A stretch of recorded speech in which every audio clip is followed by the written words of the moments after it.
Welcome back to Drilling Deeper, a Pit Quarry podcast. I'm Kevin Yanik, editor-in-chief of Pit Quarry. We've got with us Jack Kopanski, and we are on site here at PGA National Resort in South Florida. But first, let's thank our episode sponsor. That would be Geologic. Geologic uses scientific investigation and engineering design to provide innovative solutions to the most challenging mining, construction, and development issues in a safe, effective, and cost-efficient manner.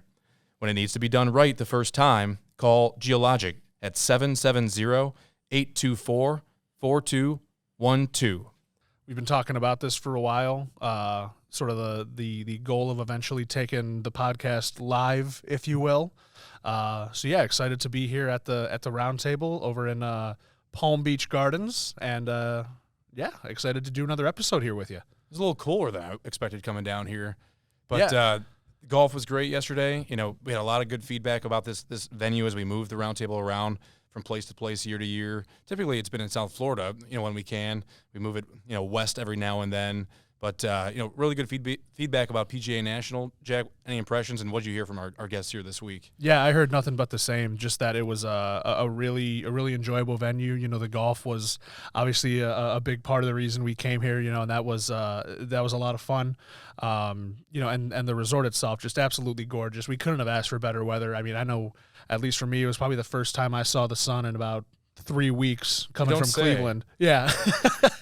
So, that was nice, and just, everything was great having everyone here. A lot of good feedback from attendees, and for me, this being my third roundtable, and we always pick really strong venues, and the three places the three places that I've been so far I've really enjoyed. But I mean, I think this definitely takes the number one spot now. So. Yeah, I feel like once a roundtable is over, we, as a staff, assess how good was it, what went right, what went wrong, and I'm sure some things went wrong. I mean, the devil is in the details, but this is a well-executed event, in my opinion, and in the opinion of the partners and the producers that we had here. I already heard some sentiment too about coming back to PGA National. Mm-hmm. Last year we went back to the Biltmore in Coral Gables, Florida, for the second time. So we don't yet have a venue for 2025, but I'm sure we're going to have one here in the coming months, and looking forward to getting back down. But man, there's so much to unpack, I would say.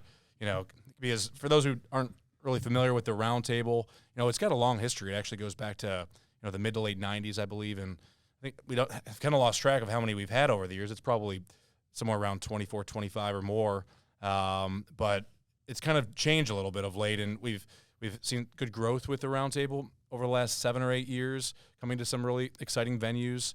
In a way, I mean, it's almost a word of mouth. We just had Thomas Haun in here from Turner Mining Group, and we're going to share a little bit of fodder from Thomas with our special interview we had. But it kind of sells itself in a way for the producers. Thomas was talking about how he promotes this as the best event that he has in the industry, or the one event that he wants to be at. And not trying to toot our own horn, but it is our podcast, and that's pretty high praise. Yeah, I'll absolutely toot our own horn and just say that I think. I was talking to our publisher Rob Fulop after the event, and I told him that of the three I've done, and obviously that pales in comparison to the amount that you guys have been to, and you guys have been doing this for a long time. But of the three I've been to, this is by far, I think, the best one we've had, just as far as speakers, the content, the way the actual roundtables went, having the technology panel we had at the end, and like you said, I'm obviously there's it's never going to be perfect. And especially don't ask our event manager, Allison Blong, that, because she'll probably find everything that did go wrong that we didn't see. But, no, I mean, all in all, I think this was just an absolutely stellar roundtable, and I couldn't have asked for anything better, and I hope our attendees felt the same way. We cover a lot of ground here, at the roundtable. As we've said before on the podcast, we cover technology, business, and safety continuously in the magazine from month to month. They all have their dedicated sections, and we talked about those at length here today. We had 3 speakers. George Redden from FMI Capital Advisors was here, giving his construction materials market outlook. We also had Michael Johnson from NSSGA giving a look at what's happening, on the election front. We're 9 months out from that, and there was some interesting discussion and Q&A that came out of that. And not just that, but some of the issues that they're facing, in Washington on the lobbying front, legislatively and regulatorily for our industry. So Mike provided a lot of intelligence on that, and Bill Duran from Ogletree Deacons. I think we referenced him in a recent podcast. Mm-hmm. Jack, as we were talking about the mobile equipment rule that came forward from the Mine Safety and Health Administration, and so a lot of variety. So I mean, if you're an equipment and technology guy, I mean, this is an event for you. If you're a safety expert or leader and looking for ways to grow your company or expand your boundaries there, there's something for you here at the Roundtable as well. So a lot of ground we covered, and let's get into some of the takeaways. Yeah. Jack, what's your initial takeaway as you kind of sift through the commentary that we had from our speakers and the 40 plus people that you probably had in your roundtable discussion today? Yeah, I think a lot of stuff that we have been hearing, but I think at the same time there was a lot of stuff that maybe we haven't been hearing as much. So I think there was a kind of a good balance of maybe reiterating some stuff that we, have sort of known to be true, but also at the same point, uncovering some things that maybe we don't touch on as much. I know getting Mike Johnson's insight, seeing what's going on in D.C. at the legislative level, and I know he always has a lot of good stuff to say, and he's always got obviously a unique perspective being in the position he's in. We have some idea of what's going on, but when you have someone that's in that every single day, working with people in Congress and working to get legislation passed for the industry, I think that provides a point of view that obviously we don't get. So it's kind of cool to see the inner workings. I always appreciate Mike's presentation. Same thing with Bill Duran. He and Margot contribute their column every month to us, but having him kind of be able to talk about not only what's happening but what could be happening. You mentioned earlier the mobile equipment rule. You guys talked about what could be coming with crystalline silica rulemaking. Just kind of getting that insight where it's a little more free flowing than in maybe perhaps a written piece, which is obviously very informational, but kind of hearing him walk us through and sort of talk through what's going on is awesome. And obviously, I mean, I compared George Redden's presentation at the Roundtable to like prime Black Friday shopping back in the day, where everyone's busting their doors down trying to get it. Everyone wants a copy of his presentation because the guy is bright beyond words. I mean, and his analysis always seems to be so poignant and so well informed and well educated, and he's always one of the highlights of the Roundtable. So not surprised, but just a whole lot of good stuff. And I think it expanded, at least for me, it expanded sort of what my knowledge base was. Again, I came in kind of having a good idea of talking to producers, manufacturers, dealers, sort of like, okay, here's where we stand. And just, today just added on to that in such a great way. The Roundtable event essentially takes place in 7 or 8 hours, I guess, because we get down here early in the morning. We take photos and do videos with our producer, Marie. And we do the speakers in the morning. We break off, do our roundtables, and then we finish with a panel discussion. And I mean, there's so much fodder. It's fast pace. For me, as I kind of think about what this event is all about, it kind of comes down to the roundtable discussions that we have every year. You moderate one, I moderate the other. We kind of chalk up a few different topics every year, and this year we had 7. We looked back on 2023. We looked ahead to 2024 and what people are expecting for this year. We talked about equipment and technology, safety and health, the promotion of the industry, and kind of where we stand in terms of our connectivity or lack of connectivity to the public and to people looking for jobs and careers. So we covered a lot of ground. One thing I kind of found as we were going about the program here today was that there was a lot of interest in almost everything. Some things kind of don't always get traction in some years versus others, but it seemed like the Q&A we had with Michael Johnson had a lot of engagement. People, it's an election year, so people have questions, and Mike is on top of that in Washington. And at the same time, there's a lot of change happening with MSHA and potential change with a new administration, a new or old administration, if it's a Trump administration coming next year. So there was a lot of engagement from our audience on that topic as well. You touched on safety already a little bit. We saw in 2023 40 fatalities. I think that's an unofficial mark. That's just my tally of what I've seen on MSHA's website, and a lot of good discussion on that. I think too, I guess I would say, whether it's safety or equipment and technology, in adopting some of that stuff, or reaching the public, reaching potential prospects that can come in and work in our industry, we're making some gains. We're making some baby steps in these areas. But I think a theme that I kind of heard over and over, whether it was our panel or speakers or the people participating in the roundtable discussions is there's a lot more work to do. Like, we're moving in the right direction, but we're finally getting some traction going. And for a while here, Jack, I would say, probably predating your time, I think that we were talking about topics that we're not making any progress on. And, we would come down year after year, bring our readers down, our partners and our producers. And we talked about the same old things. Talked about the challenges, and we didn't really have any solutions. But now I think we're seeing some actual tangible stuff come forward on a lot of the different fronts that matter to our readers. Yeah, and I think that was shown, at least to me, in sort of the first two talking points of my roundtable, the 2023 reflection and the 24 outlook, where we've heard, or at least I've heard, I won't speak for you, but I've been hearing just so much about how 23 was a killer year for really everyone. Manufacturer backlogs were out long, producer backlogs were out, everyone was staying busy. Volumes might be down, but the pricing was up, and that's another thing we heard a lot today is that pricing really made the difference this year. And thankfully for many of the people that had to raise those prices, it was pretty well taken by the people who those prices were raised to. So yeah, even though aggregate volumes were a bit down, the pricing increases really, it didn't just offset it. It, completely sort of overtook the volume in a way where, where we're seeing really, really high sales numbers.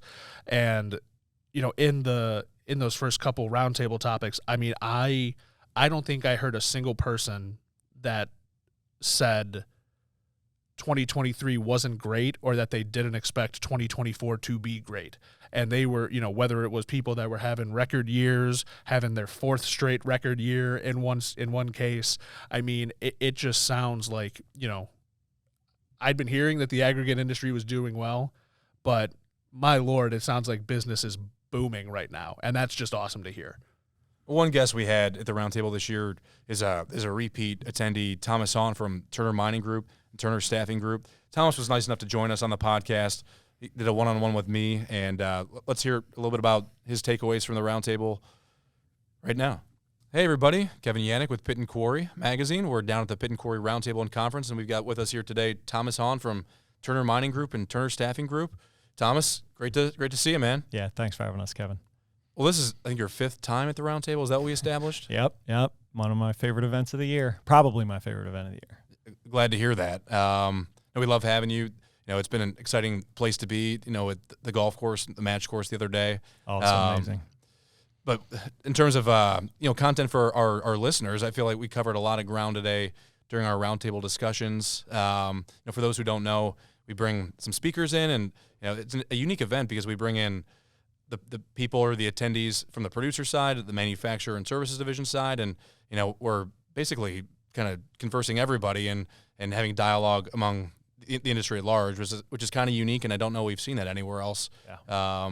But what stood out to you today, Thomas, as you were kind of sitting back, listening to our speakers and soaking everything in? Yeah, well, I mean, the producer panel was pretty cool. I'm just kidding. No, Thomas was on the producer panel. Yeah. No, I think one of the reasons why this is Keaton and my favorite event of the year is it is that mix that you're kind of referring to. So having both kind of the folks who are producing all this material and then really what I think is a nice mix of a different set of vendors is really cool. And then you add on top of that, like the foremost experts, you got George and Bill and Mike, like they're giving you so much information in such a condensed format that I don't know where else you could actually get that. No, it's really a microcosm of our magazine at large. Having George Redden, Mike Johnson from NSSGA, and Bill Duran on the safety and health side, he's writing a column with a colleague called MSHA and the Law. Yeah. So we try to cover everything that we touch in the magazine on the pages of Pit and Quarry, safety, equipment, business, and it kind of all comes together here. And in like 24 hours. Like that's the thing for me is the fact that it is this dense is really worthwhile. And, it's why we keep coming back. I think the other thing that I'll kind of plug is you're in a room of like contenders. Like I really like the fact that and George actually made this comment in our breakout room, was just, look, like in this room, like you guys are here for a reason because your firms all perform. And most of the folks that are in those rooms are either the senior most executive at the firm or a senior executive at the firm, which, so you're not even, you truly are kind of like upholding the executive roundtable kind of title, which is really great to just get that access. I'm trying to remember, Thomas, how did you discover our roundtable to begin with? Because again, it's your 5th year, and I think maybe you missed 1 or 2. But yeah, I've missed a couple. I've been traveling sometimes, which is a bummer. But no, when Keaton and I these are early Turner Mining days. I mean, this is like 2018. When Keaton and I found out that you guys had this event, we actually reached out to you, Kevin, and shot you a note and said, "Hey, heard about this. Kind of like, what is it?" And you told us and said, would you guys want to come? Would you spend the time? Absolutely. And then we went that first year, which was 2018. And I mean, after that, it was like, of course we're going every year. Hopefully part of the motivation to come back is, like you were describing, the people. I feel like I've been in the industry now for 12 years, and we do have, a core set that is coming back every year to our roundtable, but we do cycle in new people, both producers and on the manufacturer side. So it's just great to see people again, hear what they're up to, get new points of view during our roundtable discussions. So hopefully it's been of some value to you. I do agree. I think one, just the fact that this event is continuing to grow just gets more voices in the room, which is really, really helpful for me to kind of hear and learn from those new folks. What I also like seeing is you might have the same individual here, and now they've either moved firms or started a company or done something like that, and you get to see really, again, like these really high quality individuals where, their own journey through the industry is kind of represented when you get to see them again every year. So yeah, it's from a mixed perspective, it's hard to beat. Thomas, you referenced the panel. That's something that we added to our roundtable in the last 5 years, and yep. I think Thomas has the only distinction of being on a panel twice. You must have done good the first time. Yeah, it's more like Keaton's like, yeah, you go ahead and do that. I'm like, okay. Well, this year, I can't remember what we talked about the first year. It was probably something business or labor related. Oh yeah. It continues to be an ongoing challenge, and that's something that you guys are focused on, and you specifically with Turner. Tell us what's going on with Turner Staffing Group at this stage, because it's been a little while. It has. We're not quite 2 years old. We'll be 2 years old this summer. And I mean, it's been a wild 18 months, right? So we provide talent both from a staffing perspective and a recruiting perspective really to this group. And so we work with a lot of the firms that are in the room, which is great. And it's been an amazing ride. The stories that I think of are all people stories. I told one of them on the panel, but it's just so cool to like see your team grow and then see like individuals really perform and can really thrive. And that's just been cool. One thing that was said in our roundtable room today, I think it was Sarah Smith from Xylem, and she was talking about the industry is doing a really good job with LinkedIn now. And, Turner has been all over social media for a number of years now. But she said, I'm seeing producers do a really good job of promoting the things that they're doing, but they're not necessarily targeting the public and the people that are challenging our industry. I'm guessing you would agree with that. Yeah, I when she said that, I was like, okay, well, I don't need to make a comment because that is spot on. I think whenever we think about leveraging any platform for messaging, we need to make sure that we're not so insular and so focused just on our own kind of either industry, company, geography. We need to really start to think about kind of all the branches that come off of that tree and making sure that we're talking to all those branches. And I think, we've done it historically through leveraging social media. We also obviously have a podcast ourselves. And I think you can use these kind of easy pieces of technology, tools, we always call them tools, to really kind of break down some of that kind of communication barrier that might exist. One of the folks in our room made a comment about, oh yeah, I talk about our industry, and they say, what's that? And I thought to myself, yep, that's exactly right. And I think the key to making sure that the message gets through is that you're meeting people where they're at. So in any industry, they have their own jargon. We got to start to remove some of the jargon, because if we just talk in jargon, folks aren't really going to necessarily understand. And if they're confused, they're probably just going to opt out. And so whenever you're messaging, on any platform, it's just really important to make sure that you're hitting people where they're at and not really like talking past them.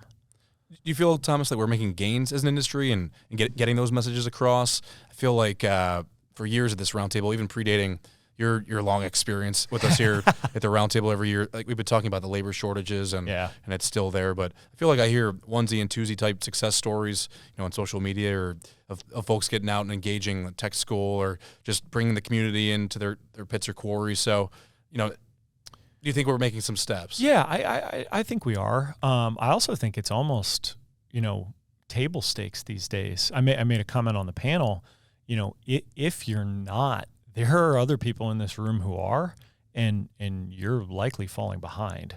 So I think the best in class are the best in class for a reason, and they will find whatever tool to go accomplish their business objective. And obviously, our industry has an amazingly positive impact on like the country as a whole, but even on local communities. And so when we get an opportunity to bring people in, bring them closer, they're going to see that shine through. And that is where you see some of these best players like really making an impact. And so, yeah, I think the industry is doing better. There's always more to be done, right? 1% better every day. So I would never say we should just, kick our feet up. It's like, hey, there's a lot of work to go do. But the conversation has changed dramatically in the 5 years that I've been coming to this. Even though historically we might have thought about this as like a young person's game, I think a lot of people are realizing that everyone is leveraging these tools. And again, they're the best in class, rise to the top. Thomas, maybe one more topic to bat around, and something I was going to ask you about during our panel discussion, but time unfortunately didn't permit. But I think you had a comment along the lines of, if you don't have the people on the front lines, although you've got all this equipment and technology out there, but if the people on the front lines aren't willing to buy into it, then what good is it? Yeah. Where that comment kind of stemmed from is when I think about the failures that we've had, and by we, I mean like Keaton and I, it is when we do not have the right buy-in. Whatever, right? It can be a technology initiative. It can be a new process. It could be, whatever. When we don't have the right buy-in, we fail. And so, we've got the scars to prove it. And so, yeah, I think a lot of times people can think about the business kind of a step removed. And the reality is, no, there are people every single day like moving a lot of earth or processing a lot of earth in order for all of our businesses to succeed and be fruitful.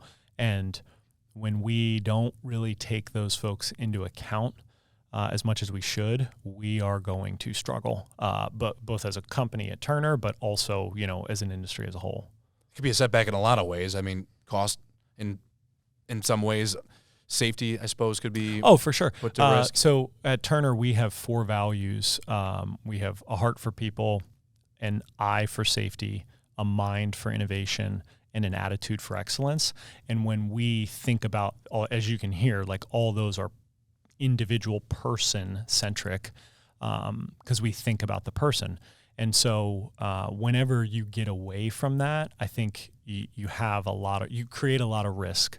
And I think it's across safety, performance of the business, really kind of anywhere. And so, as leaders in any organization, you want to create structures that eliminate risk, not promote risk. And so, we do creative things, right? We have a text platform that all of our employees are on, so that way we can get communication out to them, because we have folks spread from Alaska to Florida and really everywhere in between. And so when no one's quote unquote local, we got to take the time to actually reach out and actively approach those folks. It's why we do the podcast. Keith and I always joke, other people listen to our podcast, but we're like, no, we want our employees to listen to our podcast, because that's actually who we're talking to and talking with most of the time in those conversations. And so we get a big kick out of it. But I think there's creative tools to make sure that you're staying connected to the field and you're earning the buy-in, because you do have to earn it. It's not just given. I've got to think, doing the podcast from your point of view, from the Turner Mining point of view, I mean, that helps build excitement and momentum from your employee base. They see that they're doing that. I mean, not many companies are, although podcasts are taking off. Yeah. What reaction do you get with the podcast among your own people? Yeah, I think in general, I think folks like it. I think they definitely feel more connected to Keaton and I, which is really important to us. We want to be present and relevant for our people. I think who is on the podcast is always an interesting question. Sometimes Keaton and I just do them by ourselves, but several times, we'll have another employee as a guest. And so, some people are scared to be on it, because we just hit the record button and go. And others are, really excited because they get to, their moment to shine. And we have such amazing people. There are hundreds, if not thousands, of stories that are just amazingly cool, and we'd love to share them all if we had unlimited time. But we try to do one a month. That's our commitment this year. So we'll see. Well, Thomas, any final thoughts as we're getting ready to get out of here? Palm Beach Gardens, Florida Roundtable, or anything otherwise? I would say I liked your question about kind of the progress over the past 5 years that we've made as an industry. I think what probably excites me the most is now, as there's even more emerging technology and tools to make us better, safer, just everything from an improvement perspective. I'm actually excited to see kind of the next 5 years, because I do think George made this comment, right? From a labor perspective or a talent perspective, we're going to have a lot of turnover over that time horizon. And so with that change and all of these new tools, in a lot of ways, the industry might not look the way it looks right now. So that's a really cool and exciting thing. A lot of opportunities are out there, and Thomas, we appreciate you being with us here on the Drilling Deeper podcast. Thanks, Kevin. One other sentiment I wanted to share from Thomas, I think he mentioned it during my roundtable discussion, but because the industry has been performing at a high level for 5-6 years, there's only so much more growth that can be had. I mean, I think things are going well out there for producers, and manufacturers are selling equipment, but it was him, and I think there was some support of this sentiment that flat is good for 2024. Anybody pursuing growth, whether you're on Pit Quarry magazine or in the industry or otherwise, that's not something you want to hear, but that was kind of something that we heard this year. We're seeing that volumes are kind of stagnating a little bit, and Jack, you mentioned that pricing was really kind of a saving grace for agri producers last year. It was interesting too to hear, during George Redden's presentation, he was kind of trying to brace everybody for what's potentially to come here, in the next 4 quarters of 2024. We had a lot of double-digit pricing last year. That's probably not going to be the case anymore, because inflation's easing, and you're not going to be able to get away with that anymore. But all in all, I think the sentiment that flat is the new good, or flat is good for 2024, is interesting. I still think there's opportunities for growth, and there's a lot of activity out there, on the infrastructure front. We heard a lot about that, with the federal bill, the IIJA. States too, they're putting a lot more money forward, so there's opportunity there. But interesting just to hear that flat maybe is the new normal, or that's kind of the trend for 2024. But it's not a bad thing. No, yeah, definitely a unique sentiment, not something you might expect to hear. But I think the way you put it is great, and I think really represents that idea is, how far can you really grow? Everyone wants to keep growing, but at some point, you got to think there's going to be a peak, and it's like, if you reach the peak and if you can just maintain that peak, if we're at it now and if we're sort of plateauing at, at a really high mark, I'm with Thomas. I don't think there's anything wrong with that. I think if you, as long as it's not going the other way, that's kind of the important thing. So it's a unique perspective, and I think it's one that's worth reflecting on, and hopefully some of our attendees will look at that and just take it under consideration.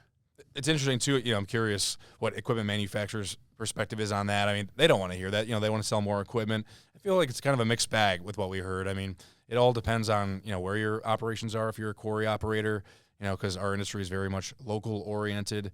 But it seems like from the manufacturing front that we're still seeing orders building up. Backlogs are still there, record backlogs. I feel like we heard that not just in the roundtable, but maybe during some of the speakers today.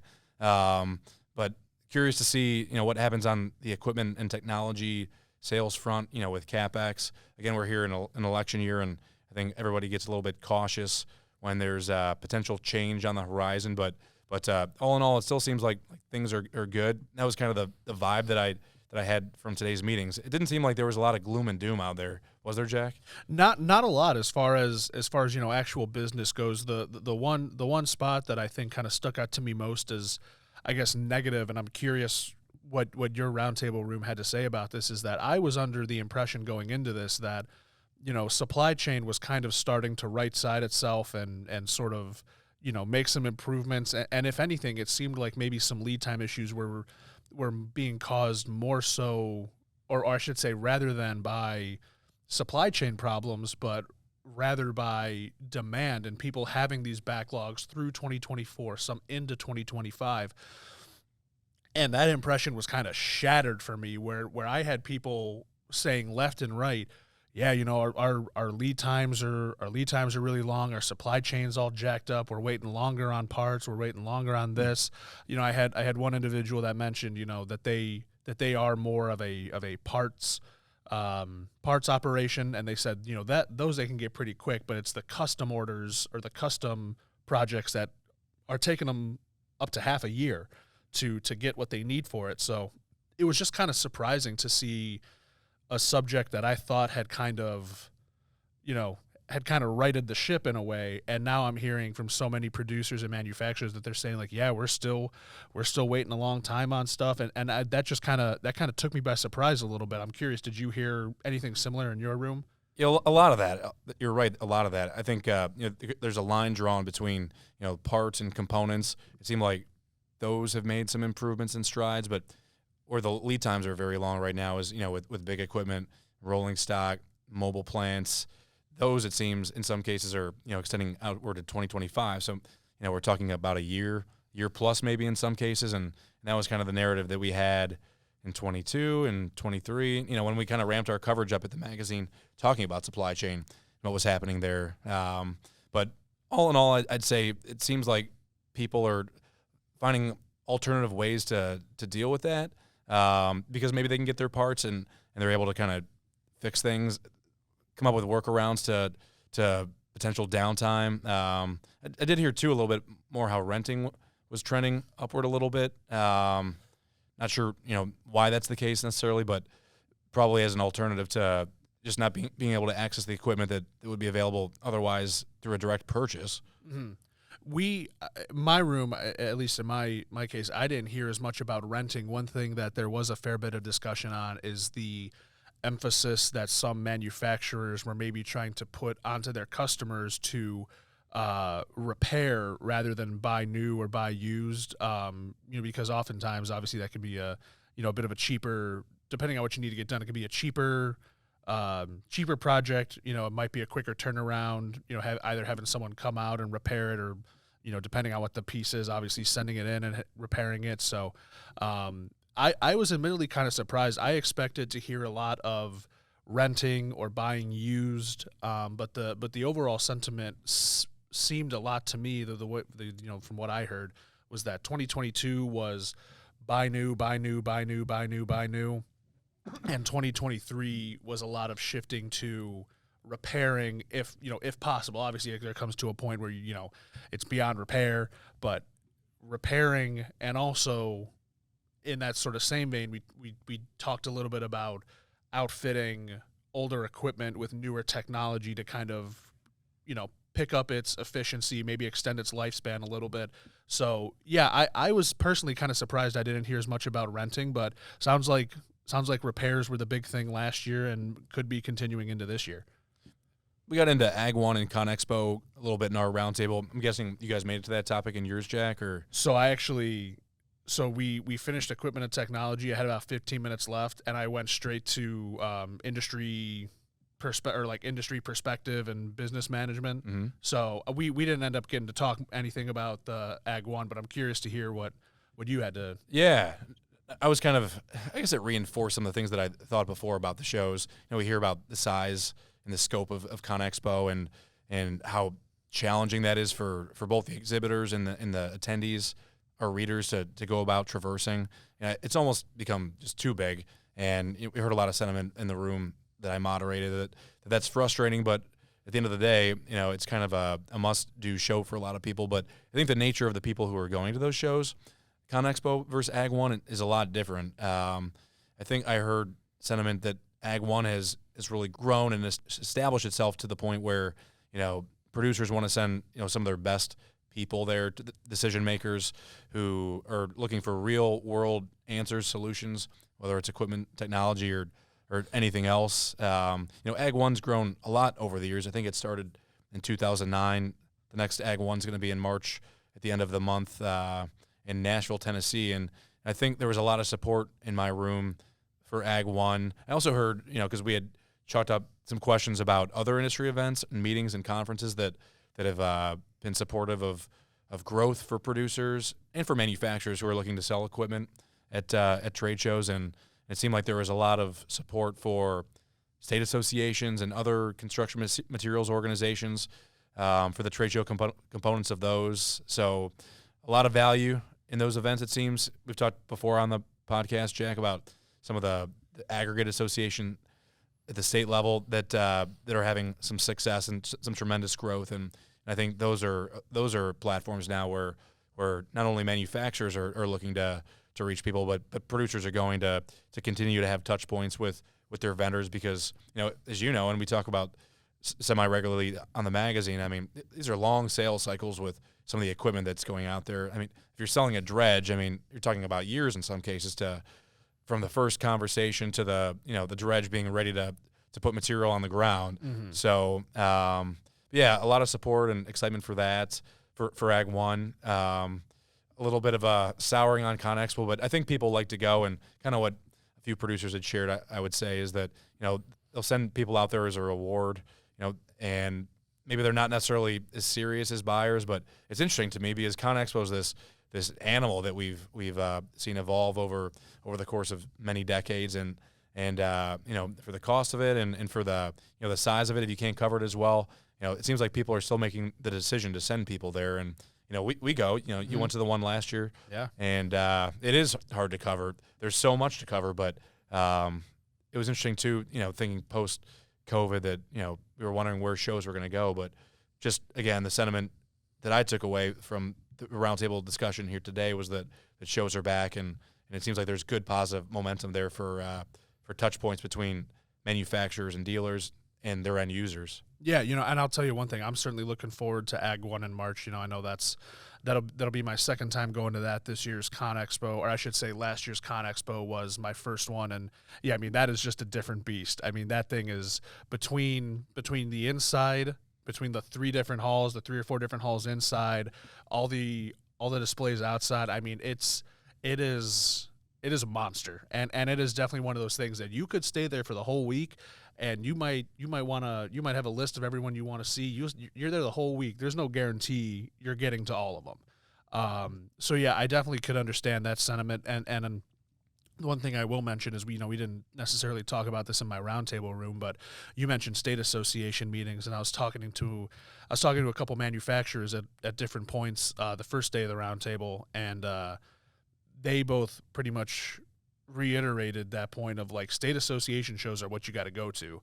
I had one of them that mentioned South Carolina, where you obviously were late last year, and they they and I both pretty much shared our sentiments at how impressive it is what Jessica Palmer's been able to do down there, building that association that is only 3 years old now, and the way that they've grown, not only the association itself, but their meeting, which is, they do such a great job, and it's just grown steadily each of these first 3 years, having names like Ann Noonan, Tom Hill this year as speakers, having so many different people from the industry come in and do different presentations, having a wide variety of vendors.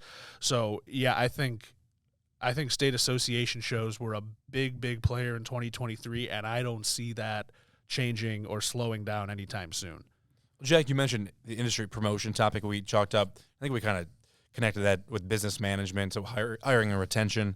I didn't really get to that in my room, but we did talk about industry promotion a little bit. And again, just going back to the whole thought of our industry is making some gains slowly but surely. I feel like that was kind of a sentiment that played into the industry promotion side. Remember when we had the roundtable in years past, we used to talk about the labor shortage. And there still is a labor shortage, although we heard today about how we've added 300,000 plus jobs based on the latest jobs report in the country. So I think we've moved again from poo-pooing on the problem, I suppose, to recognizing that we need to start doing something about the problem. And we heard from a few producers in my room just about programs and community outreach that they're putting out there. But I think we all need to do a little bit more. I mean, Pit and Quarry included. I think there was even a comment in the in one of the roundtables, or it might have been in the larger ballroom that we had, that Pit and Quarry does a great job of reaching its audience. It would be great if Pit and Quarry could connect with the public a little bit more and educate. And I think we all have a role in promoting the many benefits that our industry puts out there, and the necessity of our industry. But at least, again, I guess the idea that I took away from that topic and that discussion, industry promotion, was that we're finally moving in the right direction, and hopefully at some point we get some bigger leaps forward to get people in the public to realize that there's huge opportunities to work in this industry, and we need this industry to essentially exist because it's building civilization as we know it today. Yeah, you're absolutely right. And I think that was a big talking point when in my room when we were talking about industry promotion, is just that idea of getting the point out that this industry is so crucial for everything, where it's like the golf course and resort we were at today, not possible without aggregates. The road you drive on, not possible without aggregates. The house you live in, the school you send your kids to, the office you work in, not possible without aggregates. So that was a lot of talk about, reaching kids at a young age. A state association member in my room mentioned that they have little, I forget exactly what they called them, but they called it sort of mineral kits, just a cheap little thing to put together that sort of shows the importance of pits and quarries and why, what they are, why they're so important. Another producer mentioned that they have like kids' days at their quarry where they bring like fourth graders in, give them a little hard hat, put a vest on them, give them, all this stuff, and let them walk around and see what a quarry's really like. So, a lot of emphasis on getting the message out about the importance of this industry, and also the fact of this isn't a dirty job per se. Obviously, there's a lot of literal dirt that goes on with it, but it's a great place to make a career. It's a great place to, it's a career that's filled with a lot of good people. One of the guys mentioned that, in his experience, once people sort of get in, they don't leave, because they realize what a great place it is. Where I think our conversations maybe kind of differed in our roundtables was there were a lot of people that were I shouldn't say very critical, but were very, I think, realistic about the efforts the industry is making, where they said we need to and we can do a lot more. And I think I agree with that in many senses, where, how many times have you and I, whether it was in the magazine, on the podcast, in person, talked about, they're going into schools, they're going into vocational programs, they're doing this, they're doing that. And it seems like every time we have that conversation, it's the same 3 or 4 things. Obviously there's sort of the one-off instances, like, the signing day we saw at Dirt World, or different things that, maybe 1 or 2 producers are doing differently. But I think we're kind of, at least the way it sounded to me, and thinking about it myself, it seems like the industry is making an effort, but it feels like that effort is kind of stagnating, where it's stuck in the rut of what it's doing, and maybe doesn't know or doesn't want to do anything differently or more. And I had a producer in my room sort of bring up the idea of how many of you guys use social media? How many of you guys are on Instagram, TikTok? And he got a few chuckles when he brought up TikTok. He's like, listen, love it or hate it, that's where people are. He goes, yeah, we go into schools, but high school students spend 8 to 9 hours a day on their phone. That's where you reach them. And we had someone else that mentioned, yeah, I'm on TikTok. We had a couple videos go viral, and it's like that's where it's at. So it's just it was very interesting to kind of see that cross between, we need to get this message out, we need to be doing this, but what we're doing, quite frankly, is not enough. So it'll be interesting to see this coming year what steps are made by public, private producers, big, small. I think where we go from here is a pretty critical inflection point right now in the industry, because as we're hearing more and more people are retiring, we're kind of feels like we're at or approaching a tipping point right now. We just heard from Thomas a little bit too. We were talking about this subject matter a little bit, and the idea that we know what messages we need to impart because we have really good stories. We're an essential industry. We do a lot of good for the communities. They need us if we want to maintain this way of life. Something we talked about in our roundtable discussion was this idea that we need to do a better job of targeting our message. So, if you're XYZ quarry company and you're putting something out there on social media or LinkedIn, wherever, or TikTok, I mean, that's something that we need to see a little bit more of, probably to the point you're making about where the youth of today is living. We need to target with our message a little bit better, because who's actually following XYZ quarry company on LinkedIn or wherever. So we need to do a better job of just reaching the people that are opposing us right now or don't understand us. So I think we're getting there. We're making some slow gains, but time will tell where we go. We're going to miss sunny Florida. And Jack, any final thoughts? Or Yeah, no, I just want to thank everyone that joined us, all our partners, all of our attendees, our speakers, everyone. You guys are what obviously helped make this such a great event, and I really do think, again, I'm still a bit of a roundtable novice, but this one was just such a joy to be a part of, and I think there was so much good information shared by everyone. So just immensely glad to be a part of this, and looking forward to the 2025 roundtable, wherever it may be. Looking forward to knowing where it's at. We should know shortly. Yes. Well, for Jack Kopanski, I'm Kevin Yanik. Thanks, everybody.